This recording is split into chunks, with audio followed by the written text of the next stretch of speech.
Assalamualaikum warahmatullahi wabarakatuh dan salam sejahtera kepada semua penonton channel Studio and Exploration dalam rancangan Eksplorasi Misteri Mistik.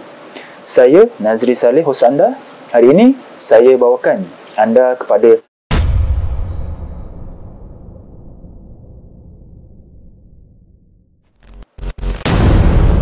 sumber maklumat yang kami perolehi dari kaedah ilmu kebatinan secara Islam, iaitu Al-Haq. Jika anda tidak suka dari sumber tersebut, sila berhenti menonton video dari channel ini. Sebelum saya teruskan video ini, bantu saya dengan tidak skip iklan ketika menonton video di channel ini. Subscribe channel ini kepada yang belum subscribe dan share video ini, semoga ramai yang akan dapat manfaat, dan pastikan anda menonton video ini sampai habis supaya anda faham secara menyeluruh berkenaan sejarah yang ingin disampaikan. Secara umumnya, ramai yang mengetahui sebuah gambaran kehebatan Empayar Emas Melaka pada suatu masa ketika dulu. Persoalannya, berapakah banyak kekayaan Kesultanan Melayu Melaka yang terakhir dan di mana harta karun tersebut, sama ada dicuri, dirampas atau disembunyikan? Kebanyakan ahli sejarah Portugis berpendapat bahawa mereka tidak dapat mengambil harta-harta kekayaan tersebut kesemuanya. Tetapi kebanyakan harta kekayaan itu tidak diketahui, namun dipercayai telah dibawa lari oleh sultan dan pembesar-pembesar serta dibantu oleh rakyat. Ada juga yang mengatakan apabila penjajah Portugis menjejakkan sahaja kaki mereka di bumi tanah Melayu ini, maka tenggelam segala harta dan khazanah berharga di dasar bumi. Menariknya, harta-harta ini ditemui oleh para tentera Portugis, namun mereka seolah-olah dihalang oleh entiti yang menjaga harta tersebut. Dipercayai juga, selepas lebih 500 tahun selepas jatuhnya Melaka, harta kekayaan itu akan timbul semula. Atas tujuan apakah segala harta-harta tersebut terzahir kembali? Untuk siapakah harta karun Kesultanan Melayu Melaka mahu diserahkan?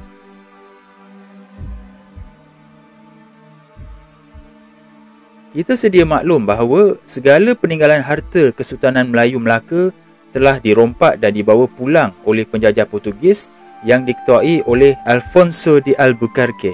Berdasarkan rekod sejarah, kapal Flor de la Mar berlayar dari Melaka mahu menuju pulang ke Portugal pada November 1511, membawa harta rampasan perang Kesultanan Melayu Melaka yang dijarah telah karam di Selat Melaka di sebelah utara Sumatera pada ribut malam hari. Bagaikan satu sumpahan yang menghantui mereka yang cuba merompak dan membawa lari harta yang bukan milik mereka. Apakah di antara harta-harta yang dirampas Portugis? Yang pertama, perempuan-perempuan Melaka penenun kain. Kedua, anak-anak gadis bangsawan Melaka. Ketiga, tiang-tiang seri istana yang dihias dan disadur dengan emas dan perak.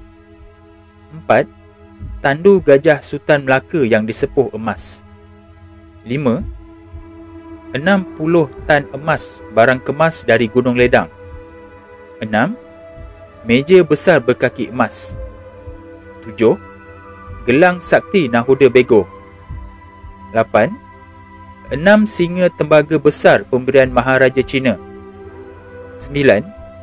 Baju perisai perang berkain baldu, senjata dan topi besi berhias indah. 10. Peta dan blueprint jambatan emas dan perak ke Gunung Ledang. 11. Surat rahsia dari Puteri Gunung Ledang. 12. Sebuah chariot limousine 30 roda yang diperbuat dari emas. 13. Emas dari jambatan yang dileburkan. 14. 6 batu mistik. 15. 8,000 laras istinggar, yakni senapang. Inilah harta-harta kepunyaan Kesultanan Melayu Melaka yang sangat luar biasa. Nilai harta-harta rampasan ini, jika mengikut perkiraan masa kini, ia bernilai sekitar USD 3 bilion. Semua harta ini karam bersama kapal Flor de la Mar, tenggelam ke dalam laut Selat Melaka akibat dipukul badai ribut yang berlaku secara tiba-tiba. Dikatakan ada para ilmuwan luar cuba untuk mencari semula harta tersebut. Namun, ia satu usaha yang sia-sia kerana satu pun harta tidak ditemui. Selain harta yang dirampas, terdapat suku lagi harta yang tersimpan di Pulau Nangka milik Sultan Mahmud menurut sejarah Portugis. Bagaimanapun, ia dijaga oleh entiti yang sukar dirungkai oleh tentera-tentera Portugis. Ia mungkin merupakan sebahagian daripada kekayaan yang disimpan dalam bilik-bilik bawah tanah dari struktur batuan keras oleh Sultan terakhir Kesultanan Melayu Melaka, Sultan Mahmud, bernilai berbilion-bilion USD lagi. Sultan Mahmud dikatakan membawa sebahagian besar jongkok emas daripada diambil Portugis yang menakluk Melaka pada tahun 1511. Dan selama berabad-abad, kisah berkenaan masih tidak diketahui. Kisah yang dirahsiakan inilah yang akan saya dan Puan Ita rungkai selepas 500 tahun lebih tersimpan rahsianya. Buku-buku sejarah mengatakan Sultan Mahmud cuba menawan semula Melaka, tetapi tidak berjaya beberapa kali. Mungkin kerana kekayaan yang masih ditinggalkan baginda. Menurut pakar sejarah Portugis pada abad ke-16, Fernando Lopes de Castaneda, dia berpandangan bahawa berkenaan penaklukan tersebut, tentera yang menawan bandar itu tidak dapat mencari kekayaan Sultan itu walau segala macam usaha telah dilakukan. Apa yang mereka cari selain emas ialah lokasi gudang emas, atau lebih tepat adalah sumber emas itu sendiri yang tersimpan rahsia jauh di selatan Melaka, iaitu Gunung Ledang. Namun, usaha itu gagal hingga sekarang. Alfonso de Albuquerque menulis, mereka begitu marah bahawa raja yakni Sultan telah membawa segala khazanah dan menuntut bela dengan membakar kediaman raja yakni Istana Sultan. Gubernur yakni Alfonso de Albuquerque memohon maaf di atas perbuatan yang melampaui batas, terutama apabila beliau mengetahui khazanah tersebut ada di istana yang sedang dibakarnya. Lalu Alfonso de Albuquerque memberikan arahan untuk memadamkan api tersebut, tetapi ia sudah terlambat kerana istana itu sudah hangus terbakar. Hakikatnya, kerajaan Kesultanan Melayu Melaka merupakan sebuah empayar, bukanlah sebuah kerajaan kecil yang hanya bertapak pada satu-satu tempat sahaja. Untuk siapa harta karun Kesultanan Melaka mahu diserahkan? Bolehkah harta peninggalan Kesultanan Melaka ini dapat dirungkai dan diserahkan? Selain dari harta yang dirampas oleh Portugis, sebenarnya terdapat 1/4 lagi harta yang disimpan di Pulau Nangka milik Sultan Mahmud. Ia mungkin merupakan sebahagian daripada kekayaan yang disimpan di bilik-bilik bawah tanah yang strukturnya dibina daripada batuan keras. Pulau kecil tidak berpenghuni dengan keluasan kira-kira 20 hektar. Terletak kira-kira 17 km dari kawasan pantai serta 4 km dari pulau besar. Mengikut sejarah, Sultan Mahmud dikatakan menanam sebahagian hartanya berupa wang emas, pakaian dan jongkong di pulau itu ketika penjajahan Portugis pada tahun 1511. Manakala sebahagian lagi dibawanya bersama. Di tengah Pulau Nangka ini pula, terdapat sebuah bukit dengan ketinggian sekitar kira-kira 50 meter dari paras laut. Manakala di puncak bukit itu pula, terdapat banyak tumbuhan renek, pokok besar, makam lama dan pelbagai lagi tinggalan sejarah. Terdapat juga makam pahlawan di sekitar lereng bukit itu yang menghadap ke arah laut. Namun, tidak dapat dipastikan makam siapa sebenarnya. Pulau Nangka diwartakan sebagai milik Perbadanan Muzium Melaka, iaitu Perzim, pada tahun 1997.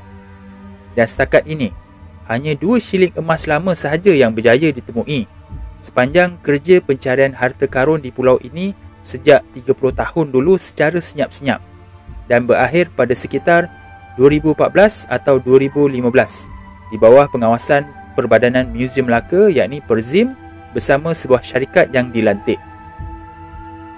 Shilling itu dikatakan dibuat oleh kerajaan Majapahit berdasarkan tulisan yang tertera di atasnya. Melalui teknik imbasan yang dilakukan oleh syarikat berkenaan, sebanyak 96 peti besi dikesan mengenungi pelbagai shilling emas berada dalam satu ruang kosong di bawah lubang di kawasan tempat shilling itu ditemui. Bagaimana kisahnya berkenaan harta Sultan Melaka yang dirahsiakan itu? Sehingga kini masih kekal misteri yang tidak terjawab. InsyaAllah, dalam video ini saya dan Puan Ita akan merungkaikan misteri ini secara batin. Apa yang akan saya sampaikan ini hanya untuk menyampaikan amanah yang diberikan oleh Allah kepada kami untuk disampaikan kepada umum supaya mengetahui kisah sebenarnya. Terpulang kepada anda sama ada ingin percaya atau tidak penerangan maklumat dari sumber batin ini. Tetapi sesungguhnya, kekuasaan Allah meliputi segalanya dan melampaui batas akal fikiran manusia. Jika Allah berkehendakkan sesuatu, maka jadilah ia. Bismillahirrahmanirrahim. Sebenarnya, sebelum Portugis menyerang Melaka, Sultan Mahmud Shah sudah mendapat mimpi di mana matahari jatuh ke bumi. Kemudian baginda melihat Melaka ranap sama sekali.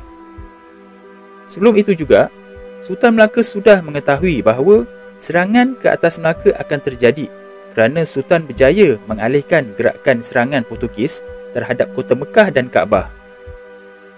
Disebabkan mimpi itu berulang selama 3 hari berturut-turut, baginda Sultan telah menitahkan nujum diraja untuk mentafsirkan mimpi tersebut. Setelah diselidik dan diteliti dengan sangat berhemat, nujum diraja memutuskan bahawa mimpi itu merupakan sesuatu petanda buruk bahawa Melaka akan tumbang ke tangan Portugis dalam peperangan tersebut. Di sini dapat kita lihat bahawa Sultan Mahmud Shah tidak mementingkan darjat dan kedudukan semata-mata, walau baginda tahu akan tergugat kedudukannya. Namun, baginda pentingkan iman dan agama Islam dari dicemari oleh puak kufar. Selepas menimbang tara maksud mimpi tersebut, baginda Sultan telah merancang untuk menyembunyikan segala hartanya di gudang simpanan ke suatu tempat yang jauh dari negeri Melaka. Baginda percaya, harta-harta kekayaan inilah yang mereka idamkan kerana mereka tahu bahawa negeri Melaka sangat kaya dan megah seantero dunia. Maka bermulalah gerakan menyembunyikan harta tersebut secara rahsia dan senyap-senyap supaya tidak diketahui rakyat dan para pedagang. Bagaimana perancangan baginda Sultan? Anggaran ukuran peti emas baginda Sultan adalah 4 hingga 5 kaki tinggi dan lebarnya sedepa lebih. Anggaran jumlah peti tersebut yang tersimpan di gudang simpanan di bawah istana ialah 996 buah peti dan satu peti beratnya seberat 1 tan. Semua peti ini dibahagi kepada 4 kumpulan kerana setiap harta ini akan menuju ke lokasi yang berbeza. Setiap kumpulan dipimpin oleh Panglima Sultan yang telah diamanahkan untuk menjaga harta tersebut dengan baik berkat dengan kepandaian ilmu masing-masing. Ke mana arah harta tersebut dibawa? Kumpulan pertama dipimpin oleh Panglima Merah bersama 70 ekor gajah dan pengikutnya menuju ke arah utara melalui jalan darat, iaitu menuju ke kawasan Perak, dipercayai ke kawasan Gua Tempurung. Kumpulan kedua dipimpin oleh Panglima Hitam bersama 70 ekor gajah dan pengikutnya menuju ke arah timur melalui jalan darat, iaitu menuju ke kawasan Pahang, dipercayai ke kawasan Gunung Tahan, Gunung Benom dan Gunung Senyum. Kumpulan ketiga dipimpin oleh Panglima Kuning bersama 70 ekor gajah juga dan pengikutnya menuju ke arah selatan melalui jalan darat, iaitu menuju ke kawasan Johor, dipercayai ke kawasan Gunung Ledang. Kumpulan keempat terakhir dipimpin oleh Panglima Hijau, tetapi melalui jalan laut dengan menggunakan kapal Jong dan pengikutnya menuju ke arah barat, iaitu menuju ke Pulau Nangka. Seekor gajah membawa 4 buah peti emas yang diikat dengan rantai di kiri dan kanan gajah. Jika dikira jumlah keseluruhan gajah ialah 210 ekor dan membawa sekurang-kurangnya 840 peti emas. Itu tidak termasuk peti yang dibawa melalui laut. Merujuk 2 fakta, iaitu di mana sebuah syarikat mengesan melalui teknik imbasan yang dilakukan di Pulau Nangka, sebanyak 96 peti besi berjaya dikesan yang mengandungi emas dan 60 tan emas barang kemas dari Gunung Ledang yang dirampas Portugis. Jadi, jumlah keseluruhan peti emas tersebut ialah anggaran dalam 996 buah peti yang mengandungi emas kekayaan Sultan Melaka yang disembunyikan. Saya percaya nilai kekayaan tersebut kini mencecah bilion atau mungkin trilion. Pasti ramai yang tertanya, siapakah panglima-panglima tersebut? Tugas utama mereka adalah menjaga nyawa Sultan, termasuk menjaga rahsia dan harta Sultan Melaka. Panggilan warna pada mereka adalah berdasarkan warna pada pakaian mereka. Kedudukan mereka dalam menjaga Sultan adalah seperti berikut. Pada bahagian utara dijaga oleh Panglima Merah. Pada bahagian timur dijaga oleh Panglima Hitam. Pada bahagian selatan dijaga oleh Panglima Kuning. Dan bahagian barat dijaga oleh Panglima Hijau. Susunan kedudukan mereka dalam kerajaan ialah seperti berikut. Pertama, Panglima Hijau merupakan ketua bagi semua panglima tersebut. Kedua, Panglima Merah. Ketiga, Panglima Kuning. Dan keempat, Panglima Hitam. Apakah nama mereka? Nama bagi Panglima Hijau adalah Panglima Badrul Shah, berumur dalam lingkungan 30-an. Kedua, Panglima Merah bernama Panglima Tok Kiai, umur dalam 50-an. Panglima Kuning bernama Panglima Mamat, umur 20-an. Dan terakhir, Panglima Hitam bernama Panglima Bujang, berumur dalam 20-an. Panglima Hijau, iaitu Panglima Badrul Shah, merupakan sepupu kepada Sultan Mahmud Shah. Mungkin sebab itu beliau menjadi ketua dalam kumpulan tersebut. Malah, ilmu kebatinannya juga sangat tinggi. Dipercayai Panglima Hijau berketurunan Bentan dan keluarganya berasal dari sana. Bagaimana harta Sultan mereka sembunyikan? Semua harta Sultan mereka tempatkan di kawasan gunung dan bukit dan disimpan dalam tanah. Setelah ditutup dan dikambus, mereka solat sunat, berdoa dan bertafakur. Niat dan doa dalam hati mereka seperti ini. Maka tenggelamlah segala khazanah yang mereka, yang ini Portugis, idamkan. Kerana harta ini bukan milik kita, tetapi amanah kita untuk dipelihara dan harta ini milik seseorang untuk 500 tahun lagi akan datang.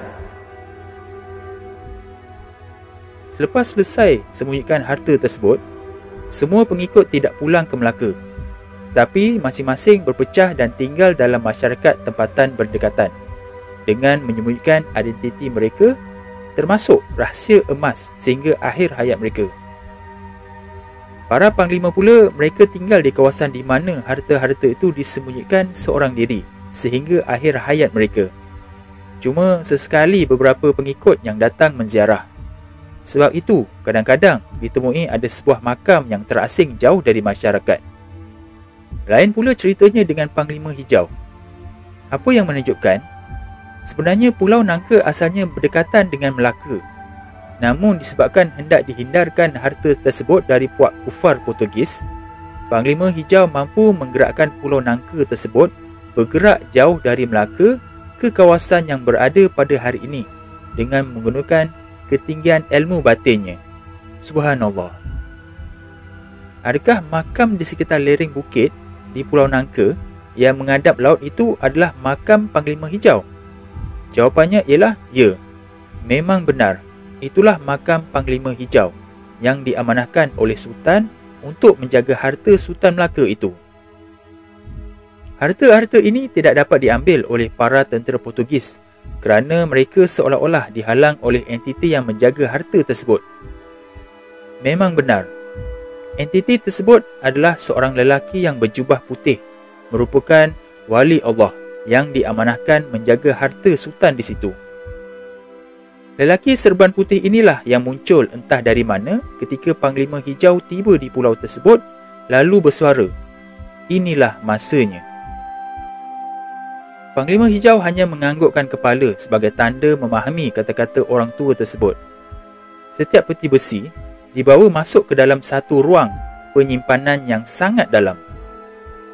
Selepas selesai urusan penyimpanan peti-peti tersebut, orang tua itu menggerakkan tangannya seperti mengunci ruangan penyimpanan tersebut secara batin. Lalu lelaki tua itu pun gaib entah ke mana. Sehingga kini setiap kali kalau ada cubaan untuk menceroboh ke pulau tersebut, pasti orang tua itu akan muncul dan mengangkat tangan sebelah ke atas. Mungkin sebagai tanda mengunci laluan dan pandangan terhadap peti-peti emas berkenaan. Sebab itulah para tentera Portugis seperti alami sesuatu yang misteri ketika hendak mencari harta emas Sultan di situ. Malah perkara ini terjadi sehingga ke hari ini. Sebab itu juga tiada penempatan boleh dibuat di situ dan tiada aktiviti menangkap ikan di sekitar pulau itu. Adakah benar kapal Flor de la Mar berlayar dari Melaka mahu menuju pulang ke Portugal pada November 1511 membawa harta rampasan perang Kesultanan Melayu Melaka yang dijarah telah karam di Selat Melaka di sebelah utara Sumatera pada ribut malam hari? Sebenarnya cerita tersebut tidak pernah pun berlaku. Sebab itu, usaha mencari kapal itu pada hari ini gagal. Cerita itu digembar-gemburkan oleh Portugis dalam sejarah adalah kerana mereka tidak mahu generasi bangsa Melayu yang akan datang menuntut balik barangan rampasan itu satu hari nanti. Semua harta rampasan tersebut digunakan Portugis untuk membiayai peperangan, penjelajahan dan juga untuk membayar hutang negara mereka yang terjejas sebab perjanjian politik dan ekonomi dengan kuasa-kuasa barat. Untuk siapa harta karun Kesultanan Melaka itu mahu diserahkan? Merujuk pada perkataan harta ini milik seseorang untuk 500 tahun lagi akan datang, memang benar. Harta ini milik yang hak seseorang yang ada kaitan dengan susur galur darah Kesultanan Melaka yang akan bangkit tidak lama lagi. Kalau dibuat perkiraan di saat video ini disiarkan pada tahun 2021 ini dan tahun kejatuhan kerajaan Kesultanan Melaka dulu pada 1511, ia sebenarnya sudah menjangkau 510 tahun. Namun, ia semua bergantung pada ketentuan Allah jua.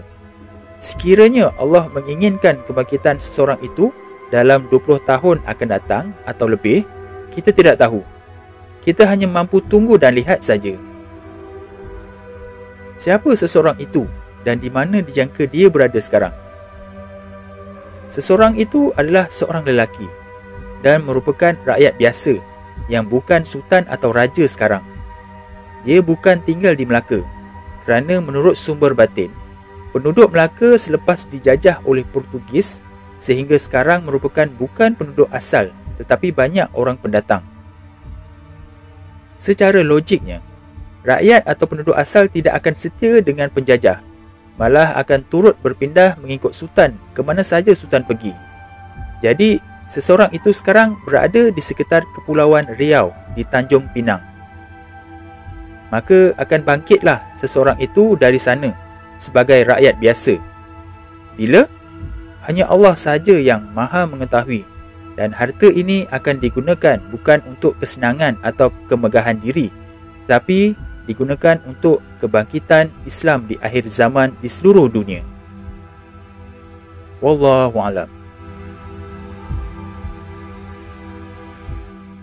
Jadi itu saja video untuk kali ini, diharap dapat memberikan sedikit pendedahan kepada generasi kini dan akan datang, juga memberikan sedikit maklumat kepada pengkaji dan peminat sejarah supaya dapat merungkaikan lagi sejarah ini. Jangan lupa sertai ahli member channel Eksplorasi Misteri Mistik ini dengan klik pada butang join di bawah video ini atau klik link pada ruangan description. Terdapat 4 pilihan peringkat package yang disediakan. Untuk penerangan lanjut, sila klik join sekarang dan anda akan dibawa kepada video penerangan berkenaan package-package tersebut. Jadi sampai di sini saja video untuk kali ini dan jumpa kita di episod akan datang yang lebih menarik insya-Allah. Assalamualaikum.